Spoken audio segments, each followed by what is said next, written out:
Soy Carlos Dada, director de El Faro. Hacer periodismo en Centroamérica es cada vez más difícil. Trabajamos bajo acosos, amenazas y detenciones arbitrarias por parte de regímenes que necesitan ocultar su corrupción, sus abusos de poder y sus pactos mafiosos. Informarte con El Faro es gratis. Hacer El Faro no. Demanda muchos recursos. Si nuestro trabajo te parece importante, ayúdanos a seguirlo haciendo. Unite como suscriptor en nuestro programa de excavación ciudadana. Ingresa a apoya.elfaro.net. Gracias.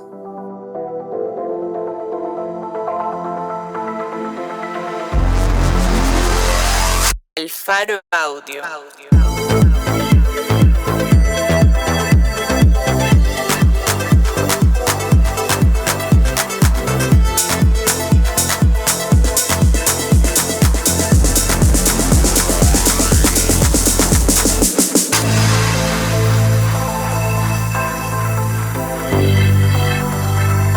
Hoy es 1 de junio de 2026. Yo soy Óscar Martínez y esta es la portada de la revista del Faro de junio. Reporteada y escrita por la redacción del Faro. Se titula El régimen de Bukele ha enterrado en secreto a reos sin condena en fosas comunes.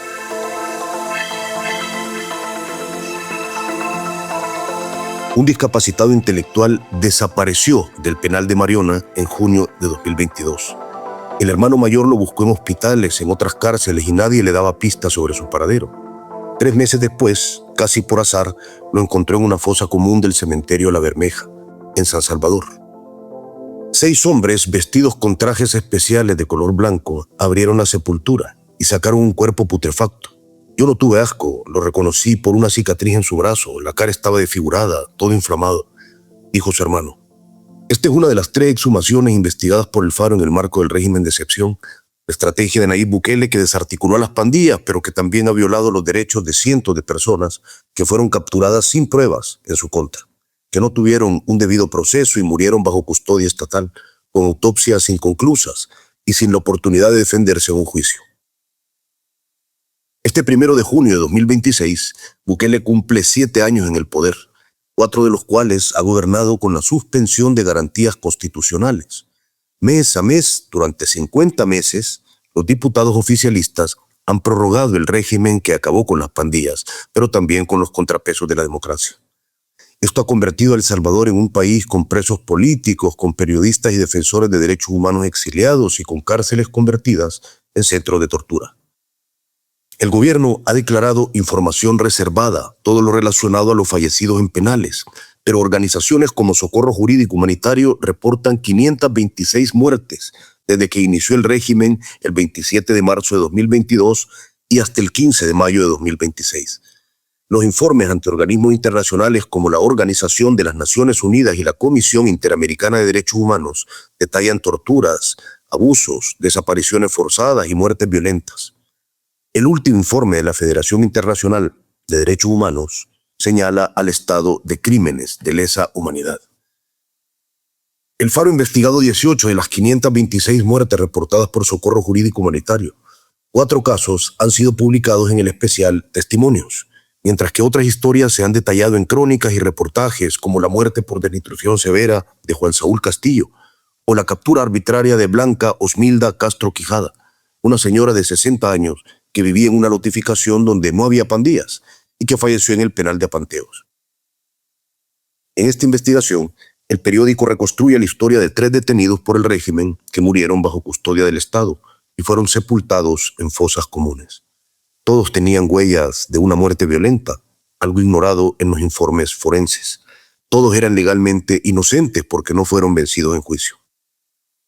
El desprecio del Estado a sus derechos básicos también quedó en evidencia cuando enterró los cadáveres sin decir nada a sus familiares. Las familias siguieron llevando paquetes con enseres básicos a las cárceles donde suponían estaban sus parientes, y Centros Penales los recibió sin reparo. El Estado recibió paquetes para unos muertos. El régimen de excepción prohíbe las visitas de familiares y la comunicación de los detenidos con sus abogados. Además, Centros Penales recibe los paquetes, pero no da certeza ninguna a los familiares de que sus parientes lo recibieron. La única forma para que los familiares puedan ingresar a un penal para ver a sus detenidos por unos minutos o tener comunicación con ellos por medio de cartas es pagando entre $200 y $500 a una red de corrupción penitenciaria.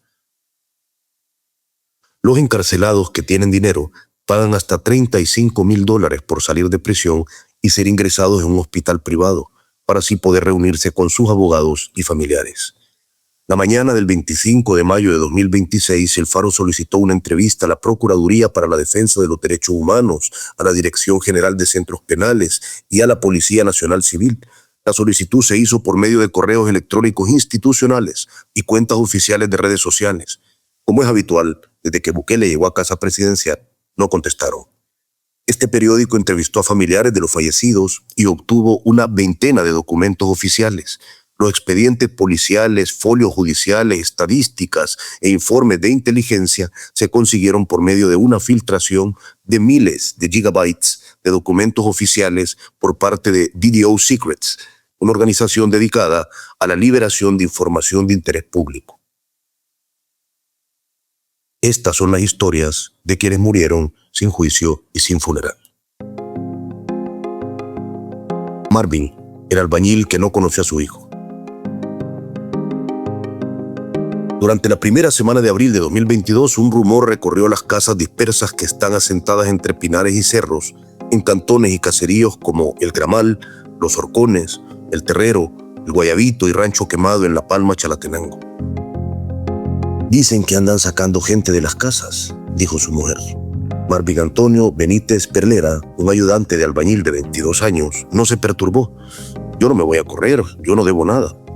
Unos días después de aquella conversación, un policía y 3 soldados bajaron por uno de los callejones polvosos de Rancho Quemado. Llegaron a una casa de adobe y capturaron a Marvin por agrupaciones ilícitas. El 6 de abril de 2022, apenas una semana después de decretado el régimen.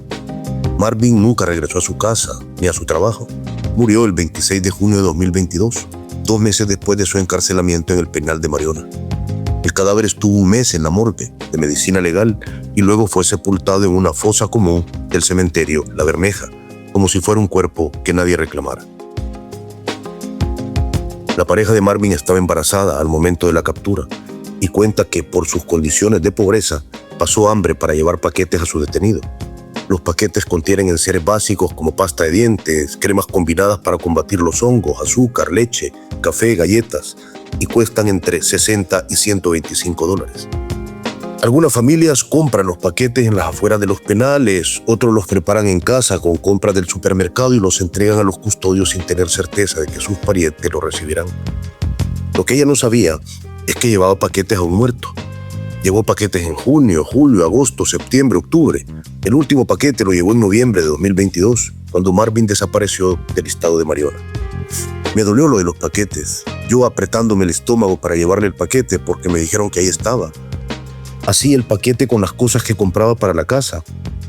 O le ponía cosas que me regalaban. La gente me decía, lleve esta lechita, lleve este papel, dice la compañera de vida de Marvin. Chalatenango es un departamento con 185.930 habitantes y 8 subdelegaciones policiales que reportaban pocas capturas hasta antes del régimen de excepción. El domingo 26 de marzo de 2022, por ejemplo, solo se registró una captura. Al día siguiente, tras el quiebre de la negociación secreta entre el gobierno de Bukele con las 3 principales pandillas salvadoreñas, la maquinaria policial se activó y el lunes capturaron a 19 personas, el martes a 9, el miércoles a 26. Desde ese primer momento empezaron a surgir comentarios en redes sociales y denuncias en medios de personas que aseguraban que sus parientes capturados no tenían nada que ver con ninguna pandilla. Con el tiempo, esa información sería validada por publicaciones periodísticas e informes de organizaciones de la sociedad civil.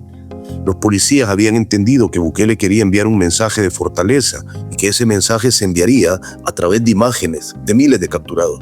Entendieron que las imágenes debían llegar rápido y capturaron a discreción. Las redadas fueron bautizadas como Estrategia Clica por Delegación Chalatenango, según documentos policiales en poder del Faro. Los operativos eran para desarticular 8 grupos de la Mara Salvatrucha 13 que operaban en ese departamento. Los Arcataos Locos, los Cierpeños Locos, los Criminal Cruces, los Lagunas Locos, los Angosturas Locos, los Sombras del Parque, la Granja Locos, los Hollywood Locos y sobre todo los Fulton Locos Salvatruchos, el programa que más control tenía en Chalatenango. El tsunami de capturas llegó a la zona rural de La Palma el 6 de abril de 2022, después de las 5 de la tarde. De los 17 capturados en Chalatenango ese día, 11 vivían en caseríos ubicados sobre la calle de terracería que conduce al cantón Los Horcones. Los otros 6 residían en municipios aledaños como La Laguna, Aguacaliente y la colonia Reubicación 2. Una campesina de Rancho Quemado recuerda la desesperación de sus vecinos al momento de la redada. Al otro lado de esta ladera se escuchaban los gritos desesperados de la señora. Los gritos eran de una anciana llamada Rosa Amelia, madre de Francisco Evelio Portillo Pereira, de 37 años, tío de Marvin. La policía lo arrestó por una ficha que lo perfilaba como colaborador de la Fulton Locos Salvatruchos. Una prueba débil, porque 6 meses después, el juzgado especializado C3 de San Salvador lo benefició con libertad condicional, según documentos oficiales. Cuando Francisco Evelio regresó a su casa, encontró a su madre muy enferma. Cuando se lo llevaron a él, ella cayó bien grave. Como estaba bien viejita, no aguantó la depresión.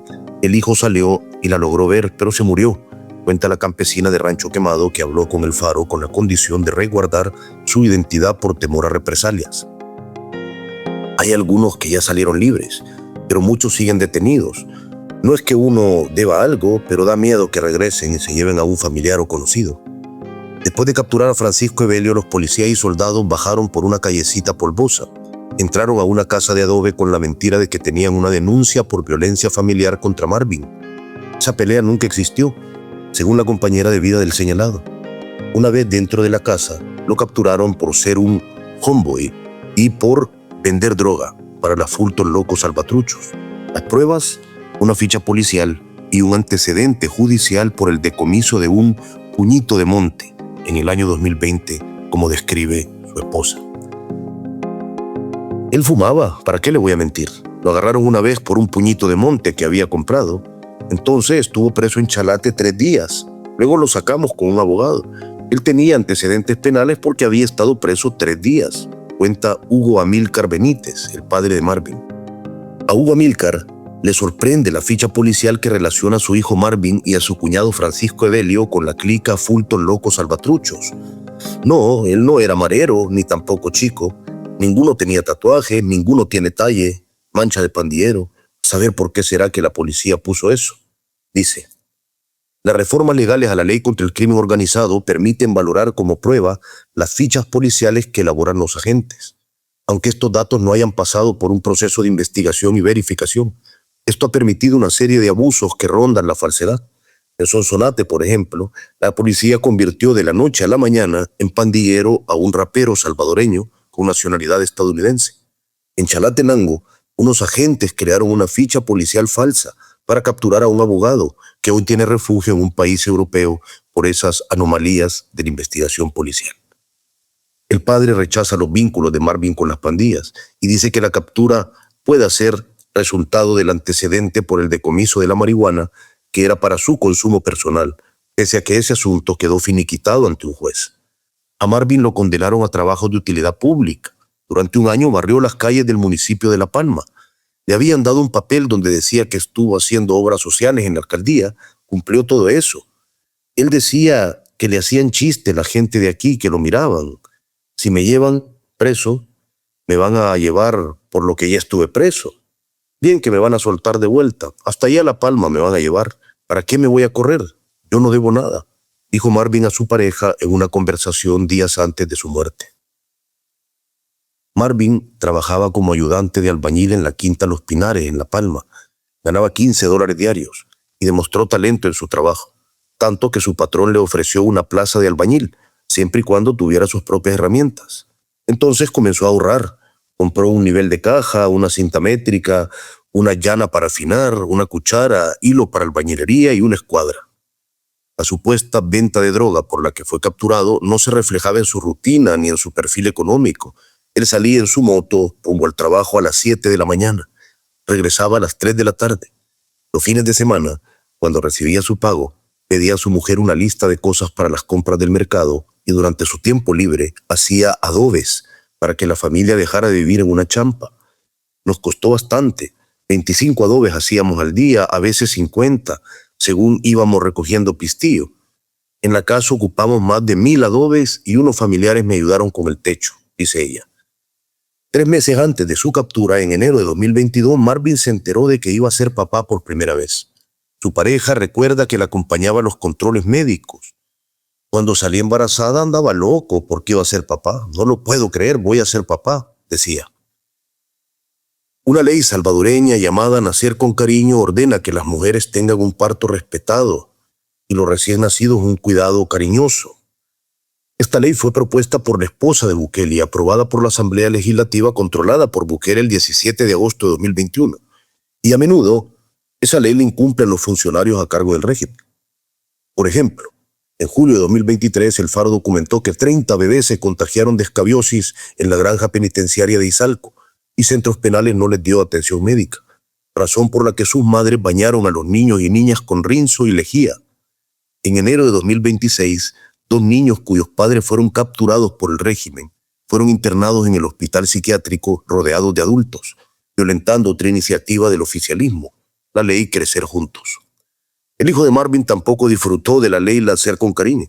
El 6 de abril de 2022, cuando su padre fue capturado, la madre estuvo a punto de sufrir un aborto. Según ella, por la aflicción de la captura, por el estrés de andar preguntando en la policía sobre el destino del detenido, sin que nadie le diera información, se le formó una protuberancia cerca de donde estaba el feto. Así lo cuenta. Se me hizo un gran bulto aquí, y señala su estómago. Cuando lo fui a buscar a Chalate, también se me hizo una gran pelota. El niño, por milagro de Dios, está bien. Pasados los días difíciles de la captura, llegaron los largos meses para llevar el paquete a Mariona. Entonces, la embarazada aguantó hambre. El niño nació por cesárea a finales de 2022. La esposa se enteró de la muerte de Marvin por medio de su suegro, en noviembre de 2022. Sin embargo, el impacto emocional lo sufrió en febrero del siguiente año, cuando exhumaron el cadáver. En los meses que siguieron a la exhumación, el niño de apenas 2 meses de edad no pudo estar al lado de su madre, otro de los derechos que supuestamente garantizan las leyes de protección de la infancia aprobadas por el oficialismo. La razón, su madre cayó en depresión.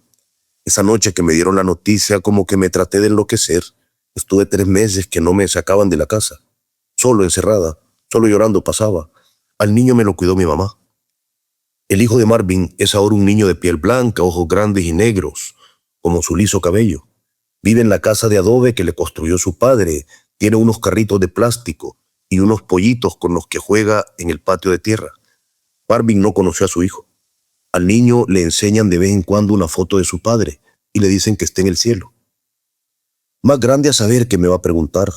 Eso me pongo a pensar. No sé si voy a encontrar respuestas a todo lo que él me llegue a preguntar, dice su madre. La leucemia linfocítica aguda es un cáncer de la sangre o en la médula ósea que ocurre cuando el cuerpo produce en exceso glóbulos blancos. Según medicina legal, esta fue la causa de muerte de Marvin el 26 de junio de 2022. Aunque no pudieron observar el cadáver porque fue enterrado en una fosa en julio de 2022, la familia tiene indicios de que Marvin fue víctima de una muerte violenta por las fotografías que les mostraron en la morgue, algo ignorado por el informe forense. Me fui para medicina legal y ahí me dieron un libro. Lo comencé a hojear y ahí encontré.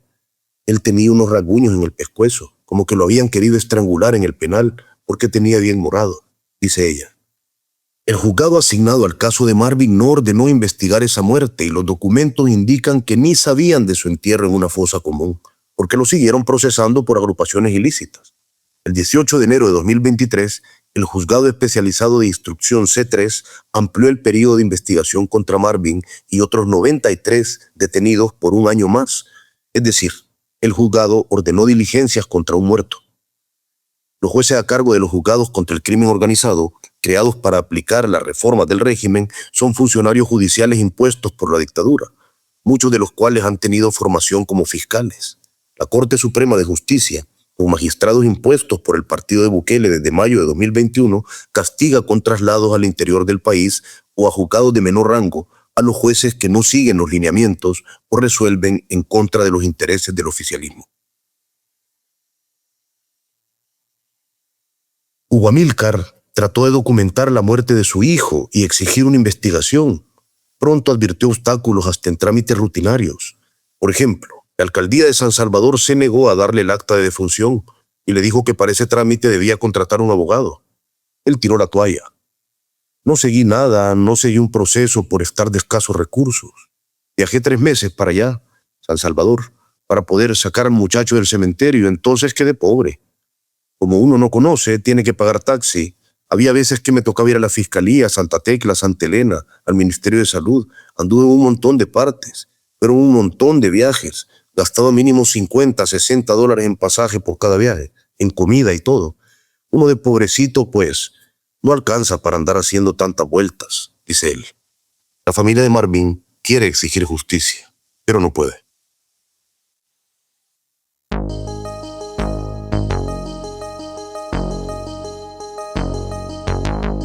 Rafael, la víctima de los saqueos de la MS-13. Rafael López Castellón, de 53 años, tenía un molino y una tienda. La tienda, con paredes de láminas oxidadas, tenía 2 refrigeradoras con gaseosa, cerveza, jugos, alitas de pollo, chorizos, queso, crema, productos que vendía para ganar unos $, y comprar su medicina contra la insuficiencia renal y convulsiones derivadas de problemas cardíacos. Rafael prestaba dinero a la cooperativa Padecom Crédito, invertía, pero su plan de ganar dinero, sobrevivir y comprar medicamentos a menudo era interrumpido por los saqueos de la Mara Salvatrucha 13. Pandilleros, algunas veces armados con fusiles AK-47 y M16, llegaban y se llevaban casi todo. La tiendita era para ellos como su despensa gratuita. Venían siempre a pedirle cosas. No todo el tiempo le desvaciaban la tienda, pero cuando andaban varios, obligadamente ellos solo entraban y decían a comer todo lo que querían. Y había veces que se llevaban todas las cositas. Cuenta Pedro Ascensión López Castellón, uno de los hermanos de Rafael. Los negocios comenzaron con préstamos entre los $1,500 y $2,000, pero cuando los saqueos ocurrían, pedía refinanciamiento, a veces $200, a veces $350. Y entonces compraba más alitas, más gaseosas, con la esperanza de que los pandilleros no regresaran, o al menos no regresaran pronto. Rafael tenía los trabajos de Sísifo. Prestaba para invertir, lo atracaban. Refinanciaba el crédito, lo saqueaban. Este círculo vicioso terminó cuando los pandilleros fueron capturados por el régimen de excepción. Para sorpresa de la familia, el régimen también capturó a Rafael, un hombre que sobrevivió 23 años a la insuficiencia renal, pero que murió bajo custodia del Estado 54 días después de su captura. El cadáver fue sepultado en una fosa común del cementerio de La Bermeja. Su familia siguió llevando paquetes al penal, creyendo que estaba vivo. El terreno de la familia López está entre la calle principal del cantón Loma de la Cruz y un camino de tierra que lleva a una finca conocida como Los Vigiles, en Jucuapa, Usulután.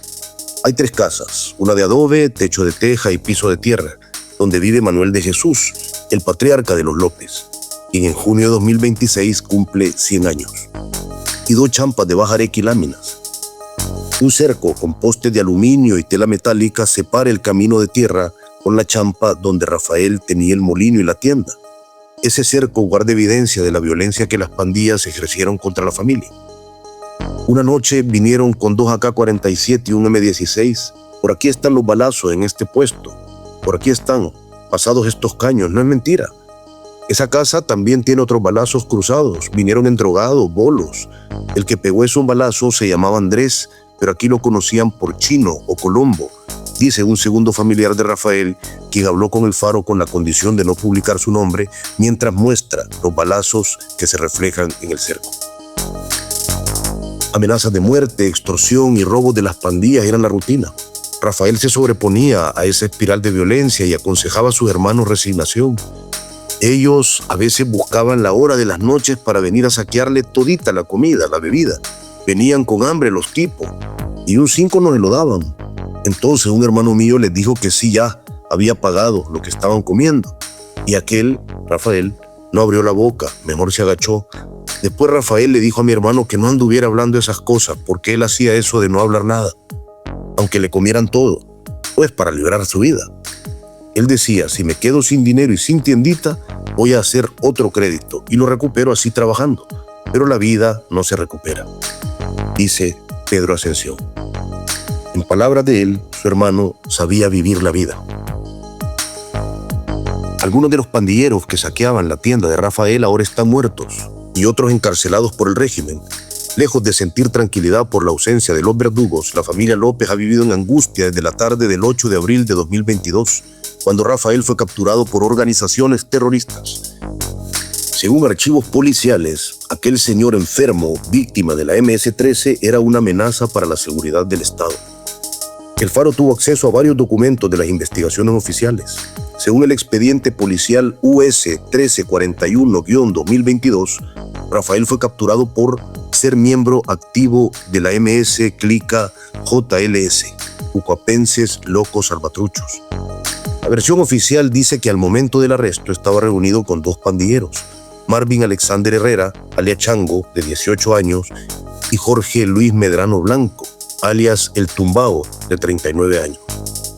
Nos encontrábamos realizando patrullaje preventivo en el interior de la ciudad de Jucuapa.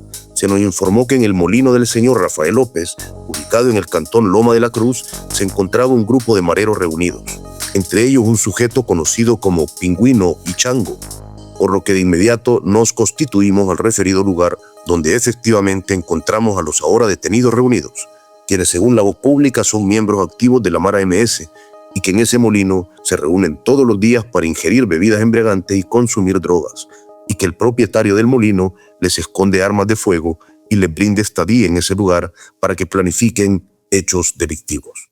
Consigna el acta del procedimiento policial a cargo del sargento Luciano Hernández. El acta policial omite un dato importante. Marvin Alexander Herrera llegaba todos los días al molino porque era empleado de Rafael. Le manejaba una moto y le ayudaba con las compras para la tienda. Mi hermano no podía andar solo por las enfermedades, cargar mucho no podía. Tenía una motocicleta para jalar la venta. Ese día trajeron una llanta nueva y le estuvieron poniendo ahí, con Marvin, recuerda Pedro Ascensión. La tercera persona que menciona el acta policial no vivía en el cantón Loma de la Cruz, sino en un mesón de Jucuapa. Se trata de Jorge Luis Medrano Blanco, alias El Tumbao, un pandillero que en octubre de 2016 fue deportado desde Panamá hacia El Salvador. Los documentos policiales describen que tiene varios tatuajes, un MS-13 en el pecho, el nombre de Antonella en el brazo izquierdo, el nombre de Marta en el brazo izquierdo y el nombre de El Salvador en el cuello. Los familiares dicen que la reunión entre Rafael, Marvin y El Tumbao que consigna el acta policial nunca ocurrió. No, ese hombre y ese apellido no lo conocemos. Ese chero nunca lo conocimos ni oímos mencionarlo. Ese apodo del Tumbao tampoco, eso está bien lejos, responde Pedro Ascensión. El segundo familiar de Rafael, entrevistado en lugar y momento distinto, dice que tampoco sabe nada sobre el Tumbao. Eso que estaba reunido con el señor Medrano Blanco es mentira, nunca conocí a alguien que se llame así.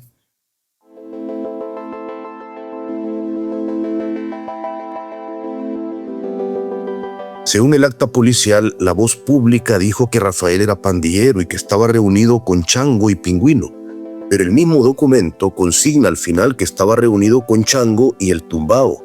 Lo que describe el acta policial es distinto a lo que vieron los familiares el día de la captura. Este no es el primer caso en que la policía tergiversa hechos para justificar capturas en el marco del régimen. En abril de 2022, una familia vio cómo policías y soldados sacaron de su casa a un obrero, pero en el acta escribieron que estaba reunido en la calle con unos pandilleros. Entre el acta policial y la información en el sistema Imperium de la policía también hay contradicciones.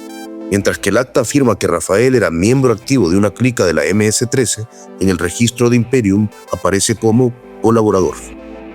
Según el sistema Imperium, Rafael fue capturado por organizaciones terroristas, pero la Fiscalía lo acusó de agrupaciones ilícitas en el juzgado especializado C2 de San Miguel el 22 de abril de 2022.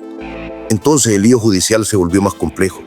Rafael y otras 145 personas que vivían en lugares lejanos a su cantón, Jiquilisco, Concepción Batres, Ereguayquín, Tecapán, Santa Elena, Nueva Granada, San Francisco Javier, Santa María, California, Puerto El Triunfo, Berlín, San Agustín, Mercedes Umaña, San Dionisio y Estanzuelas, fueron acusados de formar parte de una agrupación para delinquir. Según el expediente judicial 04-02-22-4, la única evidencia que los 5 fiscales presentaron para demostrar la pertenencia de Rafael a la MS-13 fue el acta policial donde la voz pública Les dijo que era pandillero y que en su molino se guardaban armas y se planificaban delitos. Esa misma acta detalla que al momento de registrar el molino y la tienda no encontraron nada ilícito. Justificar capturas por medio de la voz pública era un método bastante practicado por los policías del puesto de Jucuapa.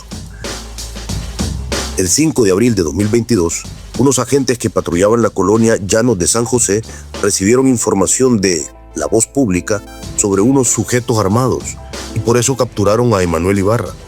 4 días después, 9 de abril, un grupo a cargo del sargento Luciano Hernández, el mismo que capturó a Rafael, recibió información de la voz pública sobre un sujeto con apariencia de marero en la colonia La Gloria y arrestaron a Jesús Ramírez. Al día siguiente, el 10 de abril, Melvin Martínez y José Campos fueron arrestados porque eran mareros, según la voz pública.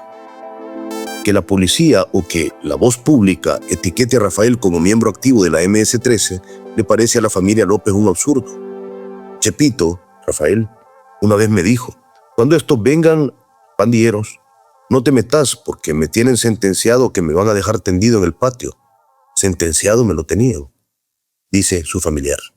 La violencia que sufrió la familia López describe una realidad distinta a la convivencia pandilleril que mencionan los documentos policiales. ¿Ya que no tiene sentido que vengan a acusármelo de agrupaciones ilícitas?, pregunta el campesino. El 8 de agosto de 2022, Pedro Ascensión fue a la oficina de Centros Penales de San Miguel a pedir los antecedentes de su hermano. Pagó $3.50 por el documento para comenzar a juntar la mayor cantidad de papeles oficiales que demostraran la inocencia del detenido. Esa esperanza duró casi nada. Ese día lo llamaron a una oficina y ahí sin rodeos le dieron la espantosa noticia: el documento que usted quiere no se lo van a poder dar. ¿A qué se debe eso?, preguntó Pedro Ascensión. Su familiar aparece como fallecido aquí y ya como fallecido no se le puede entregar eso. El empleado de Centros Penales se disculpó por no poder entregar la hoja de antecedentes penales. Pedro Ascensión intentó verificar la muerte con la Procuraduría para la Defensa de los Derechos Humanos, pero le dijeron que llamara al siguiente día. Al siguiente día, él prefirió contactar a uno de sus amigos que trabaja en una funeraria, que tiene contactos en medicina legal. El amigo logró confirmar que Pedro murió el 1 de junio de 2022, aunque le habían cambiado uno de sus apellidos, Castellón por Castillo. La familia obtuvo más detalles el 9 de agosto de 2022, cuando llegaron a medicina legal para reconocer a Rafael por medio de fotografías. Ahí les dijeron que fue trasladado de Mariona al Hospital Sacamil el 27 de mayo de 2022 y que 4 días después falleció por una cardiomiopatía, una enfermedad del músculo cardíaco que dificulta que el corazón bombee sangre al cuerpo. El cadáver estuvo 20 días en la morgue y luego lo sepultaron en una fosa común del cementerio La Bermeja en San Salvador. Una empleada de medicina legal les dijo que el trámite para la exhumación era burocrático, que quizá lo mejor era dejar el cadáver en la fosa común y que ahí le llevaran flores el día de los difuntos. Él está aquí como un perro botado, no lo vamos a dejar como un animal, vamos a hacer todo lo posible para llevarlo, para tenerlo cerca de nosotros, le respondió Pedro Ascensión. Los López son jornaleros que trabajan en fincas y sus ingresos ocasionales rondan entre los 20, 30 o $50 diarios. Los trámites para la exhumación y el funeral tardío de Rafael empeoraron su maltrecha situación económica. Pedro Ascensión estima que gastó unos $2.700. 4 veces fui a San Salvador y gastaba $90 por viaje. El permiso del Ministerio de Salud para la exhumación valía $75. Me pidieron una caja que venían 2 en 1. Era como una caja térmica. Una valía $350 y la otra $300. Tuve que pagar los permisos del cementerio. Yo perdí la cuenta de cuánto gastamos. Además de los gastos de la exhumación, la familia perdió otros $250 en paquetes que llevó al penal de Mariona. Uno lo llevaron el 31 de mayo de 2022, un día antes de la muerte de Rafael. Pedro Ascensión preguntó a los custodios sobre la salud de su hermano y le respondieron que estaba bien, encerrado en una celda del sector 2. Eso era mentira, porque Rafael llevaba 3 días internado en el Hospital Rosales y al siguiente día falleció a las 6:30 de la tarde. El segundo paquete lo llevaron en julio de 2023, cuando Rafael tenía 1 mes enterrado en la fosa común. Centros Penales recibió el paquete sin ningún reparo, sin decir nada sobre la muerte del detenido. La familia tiene indicios testimoniales de que Rafael fue víctima de una muerte violenta, pero ninguna autoridad lo ha investigado. Tengo información de algunos amigos que han salido de la cárcel y me dicen que lo vieron allá, en Mariona, aislado y todo golpeado. Dice su pariente. 2 años después, la muerte de Rafael sigue impune. Henry, el cadáver de un discapacitado con golpes en la cara. El niño tenía 6 años cuando sufrió un golpe en la cabeza.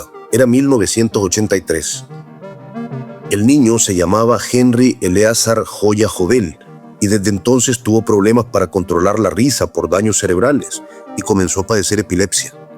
Lo atropelló un carro cuando iba con mi madre a vender fruta, agua, gaseosas. Él ya no quedó normal, quedó con un trauma en su mente. Él se ponía a platicar con la gente y todo, pero él se reía por todo, no era normal. Algo en la mente le fallaba, cuenta Jesús Alberto, el hermano mayor. Henry nunca tuvo un trabajo formal debido a su discapacidad intelectual. Primero ayudaba a su madre con la venta ambulante y cuando ella falleció, su hermano asumió la responsabilidad de alquilarle un cuarto en la colonia Luz de San Salvador, donde ganaba $5 o $6 diarios por ayudar a sus vecinos a botar basura o podar árboles. El domingo 19 de abril de 2022, a las 9:30 de la noche, 6 policías lo capturaron por agrupaciones ilícitas. Esa misma noche, otros 2 residentes de la colonia Luz fueron detenidos por el mismo delito. Los vecinos llamaron por teléfono a Jesús Alberto para informarle sobre la captura y él llegó rápido para decir a los agentes que su hermano era discapacitado. No me dieron ni una información ni nada, solo me dijeron, lo vamos a llevar. ¿Pero por qué?, les dije. En ese tiempo comenzaba el régimen, la policía andaba agarrando como cuando uno jugaba chibola de niño. Agarré 1000, agarraba a cualquier persona. Cuando a él lo agarran, solo le dicen, nos vas a acompañar. Le pusieron las esposas y se lo llevaron, cuenta su hermano. La policía llevó a Henry a El Penalito, un puesto policial cerca del mercado La Tiendona y donde al principio acumulaban a los detenidos antes de enviarlos a algún penal. Henry estuvo ahí hasta el 21 de abril de 2022. Luego fue trasladado a Mariona. Al siguiente día, el 22 de abril, Jesús Alberto fue al penal para advertirles de que su hermano tenía una discapacidad y necesitaba tomar medicina diaria. Nadie lo escuchó. Damos los datos y les decimos, miren, él padece esto y esto de la cabeza, toma medicamentos, quizá era un delito llevar medicina, porque nada de eso dejaron entrar ni en El Penalito ni en Mariona, dice su hermano. Henry murió el 25 de mayo de 2022, tras 36 días bajo custodia estatal. El dictamen de autopsia del Instituto de Medicina Legal estableció que la causa de la muerte fue un edema pulmonar, en específico, una neumonía aguda pulmonar. La neumonía aguda pulmonar consiste en una inflamación que llena los alvéolos, sacos de aire de los pulmones, de líquido o pus. Hay 2 formas posibles de adquirir esta infección. La primera, por el contagio de virus, hongos o bacterias, y la segunda, por un golpe fuerte en el pecho que provoque acumulación de sangre o fluidos en el tejido pulmonar. El documento de medicina legal consigna que, aparentemente, Henry padecía neumonía aguda pulmonar desde su captura, 19 de abril de 2022, porque en el chequeo clínico que le realizaron ese día se describe un colapso pulmonar. Para la familia Joya Jovel, esa conclusión es un sinsentido. Mi hermano no padecía ni de los pulmones, ni de dolor de espalda, ni de nada de eso. Es muy extraño todo eso. Todo cadáver del penal aparece con edema pulmonar, dice su hermano. Edema pulmonar son las 2 palabras que medicina legal usa para ocultar las muertes violentas en los penales. Un eufemismo clínico para evitar consignar laceraciones, signos de estrangulamiento y perforaciones en decenas de cadáveres. En los primeros 6 meses del régimen, y según la versión de los forenses del régimen, edema pulmonar fue la causa de muerte de 36 de los 69 detenidos fallecidos. Entre estos casos estaba el de Francisco Hueso López, un comerciante chalateco conocido como Don Paco, cuyo cadáver tenía un golpe en la cabeza, moretones en el pómulo derecho, brazos y pies, pero que según la esquela de medicina legal murió por edema pulmonar. En muchas de esas autopsias, los forenses dejan una anotación: muerte en estudio. Por la discapacidad intelectual, por la epilepsia o por el colapso pulmonar que describe el chequeo médico el día de su captura, Henry no debió ser encarcelado en Mariona. Al menos eso dice el documento del proceso judicial a cargo del Juzgado Cuarto contra el Crimen Organizado de San Salvador. La Fiscalía no presentó en la audiencia de imposición de medidas cautelares el reconocimiento forense del estado de salud a fin de resolver lo correspondiente atendiendo el derecho de salud. Reza una resolución del 14 de febrero de 2024, 2 años después de la muerte de Henry. Jesús Alberto cuidó continuamente de su hermano, en especial después del accidente que lo dejó discapacitado. Se sintió responsable de Henry como si fuera su padre. Gastó parte de su salario como ordenanza de una empresa para comprarle 2 paquetes mensuales, con la ilusión de que su hermano tuviera lo indispensable en Mariona.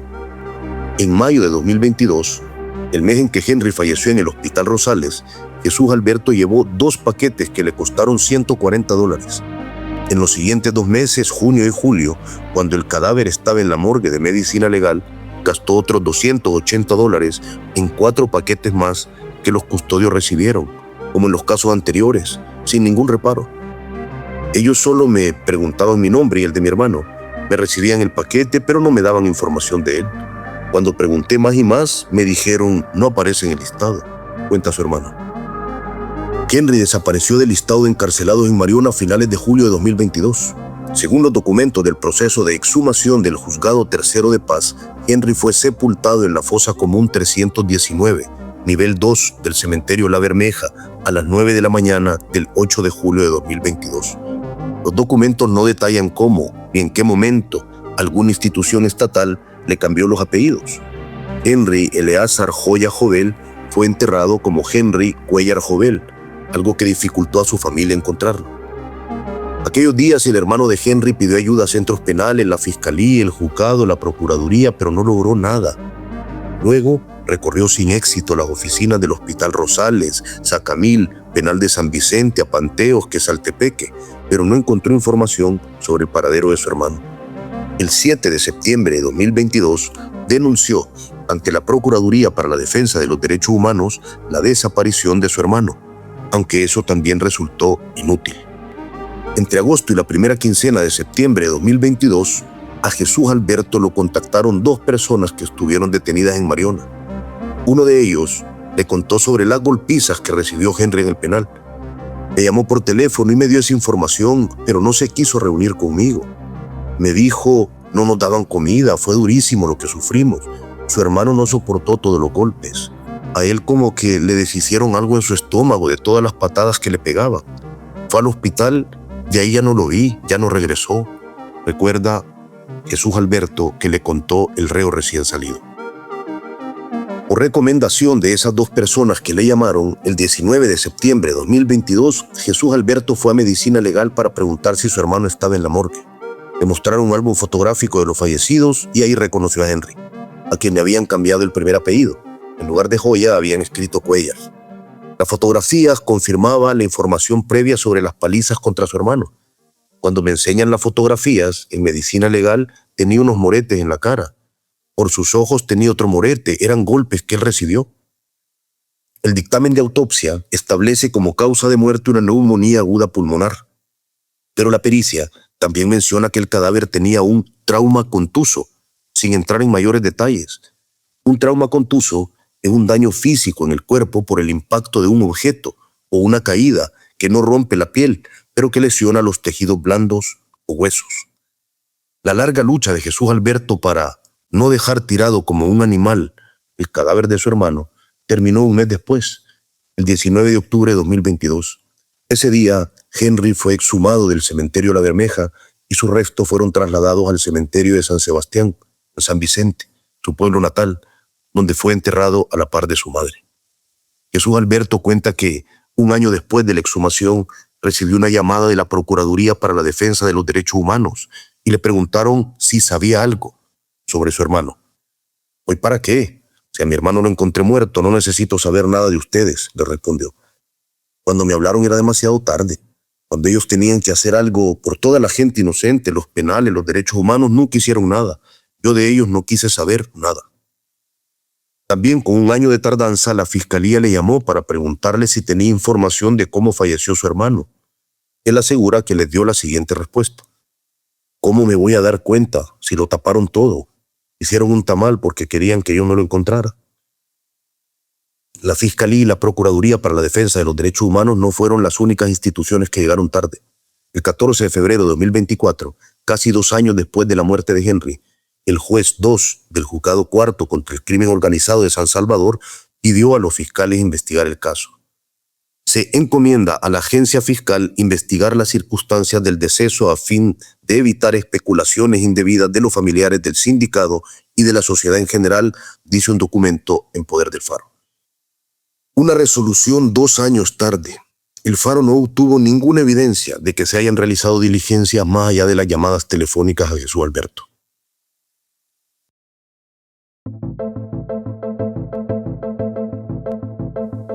Ramón, tu padre está muerto, tu padre está vivo.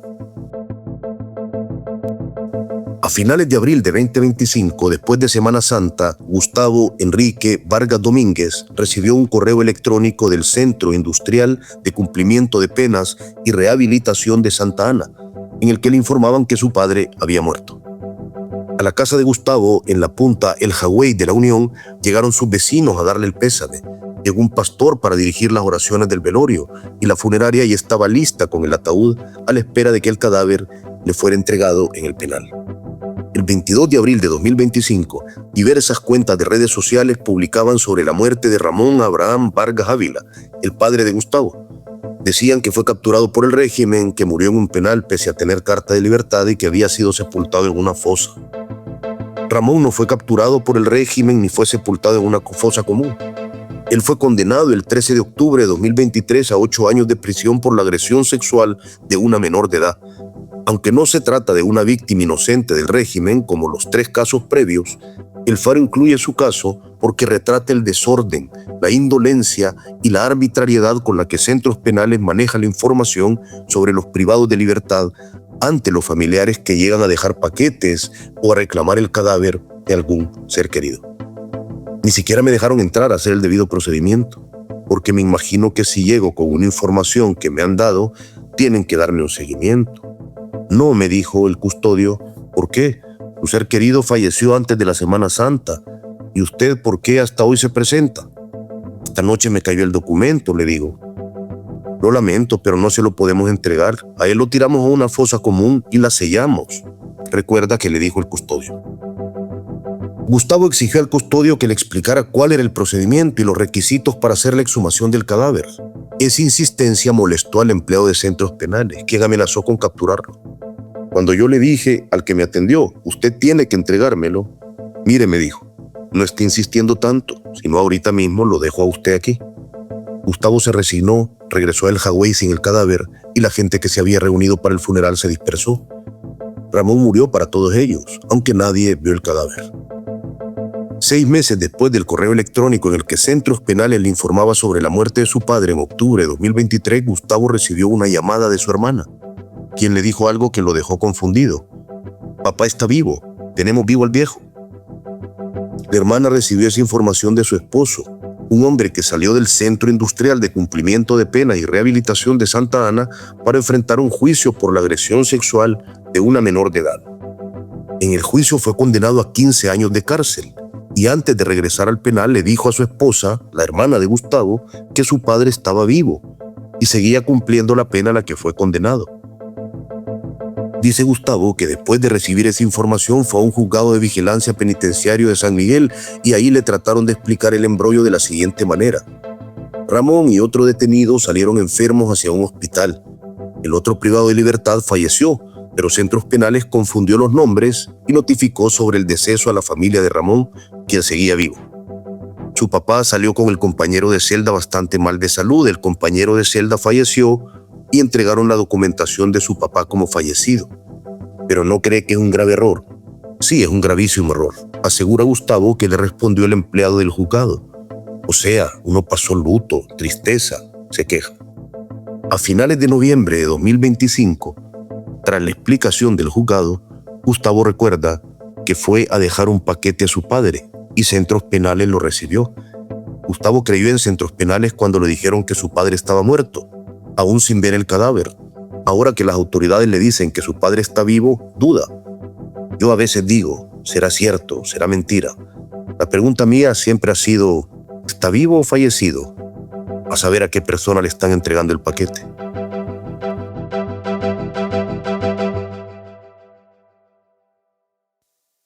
Nota de cierre. Notas periodísticas, informes de organizaciones de derechos humanos y publicaciones de redes sociales consignan que Rosa Aide Avilés, de 76 años, murió en el penal de Apanteos el 11 de noviembre de 2022 y que fue sepultada en una fosa común. El Faro entrevistó a 2 hijas de la señora, quienes confirmaron que su madre falleció en el penal, pero aclararon que reclamaron el cadáver en una morgue de Santa Ana, evitando que terminara en la fosa.